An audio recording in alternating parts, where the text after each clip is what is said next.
সেনাবাহিনীকে ম্যাজিস্ট্রেসি ক্ষমতা কেন দেওয়া হলো এই বিষয়ে আমরা জিজ্ঞেস করব জনপ্রশাসন সচিব এবং আইন উপদেষ্টা আসিফ নজরুলের কাছে। প্রথমে আমরা যাব জনপ্রশাসন সচিবের কাছে, তিনি কি বলেছেন সেটা শুনতে। মানুষ যাতে নিরাপদ বোধ করে এবং জনবান্ধব পরিবেশে চলাচল করতে পারে সেজন্য সেনাবাহিনীকে নির্বাহী ম্যাজিস্ট্রেটের ক্ষমতা দেওয়া হয়েছে বলে জানিয়েছেন জনপ্রশাসন মন্ত্রণালয়ের সিনিয়র সচিব মোহাম্মদ মোখলেসুর রহমান। এটা ভালো ফল দেবে বলেও মন্তব্য করেন তিনি। বুধবার 18 সেপ্টেম্বর সচিবালয়ে নিজ দপ্তরের সাংবাদিকদের সঙ্গে আলাপকালে জনপ্রশাসন মন্ত্রণালয়ের সচিব একথা বলেন।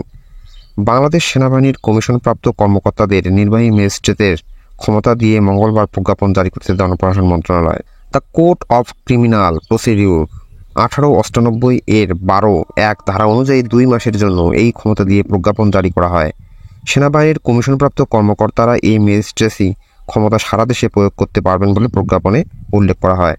প্রজ্ঞাপন অনুযায়ী সেনাবাহিনীর নির্বাহী ম্যাজিস্ট্রেটের ক্ষমতাপ্রাপ্ত কর্মকর্তারা ফৌজদারি কার্যবিধির 1898 এর 64, 65, 83, 84, 86, 95 এর 2, 100, 105, 107, 109, 110, 126, 127, 128, 130, 133 ও 142 ধারার অপরাধগুলো বিবেচনায় নিতে পারবেন।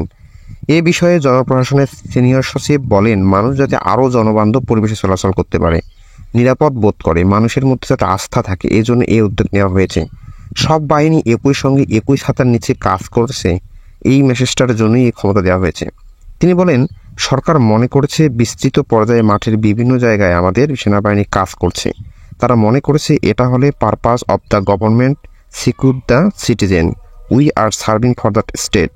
এই মুহূর্তে মনে হয়েছে এটা দরকার বলে দেওয়া হয়েছে মাত্র 60 দিন।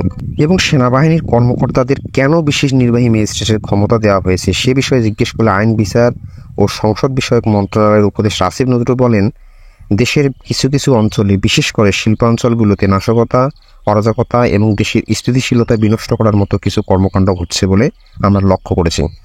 উদ্ভূত পরিস্থিতিতে সেনাবাহিনীকে ম্যাজিস্ট্রেসি ক্ষমতা দেওয়া হয়েছে এই পরিস্থিতির উন্নয়নের জন্য, এ সমস্ত অপতৎপরতা রুখে দেওয়ার জন্য, মোকাবিলা করার জন্য। সেনাবাহিনীর দায়িত্ব পালনের ক্ষেত্রে এর কোনো অপপ্রয়োগ ঘটবে না বলে আশাবাদী আইন উপদেষ্টা। প্রশাসন ক্যাডারের কর্মকর্তাদের নির্বাহী ম্যাজিস্ট্রেটের ক্ষমতা আছে, এক্ষেত্রে কোনো দ্বন্দ্ব তৈরি হবে কিনা এই বিষয়ে সিনিয়র সচিব বলেন, এটা কোনো ক্যাডারের ক্ষমতা না, এটা রাষ্ট্রের ক্ষমতা, কোনো দ্বন্দ্ব হবে না। এটা রাষ্ট্র, এক রাষ্ট্র, এক জনগণ, এক সরকার। জনস্বার্থে আপনি কাজ করেন, আমি কাজ করি, এটা ভালো ফল দেবে।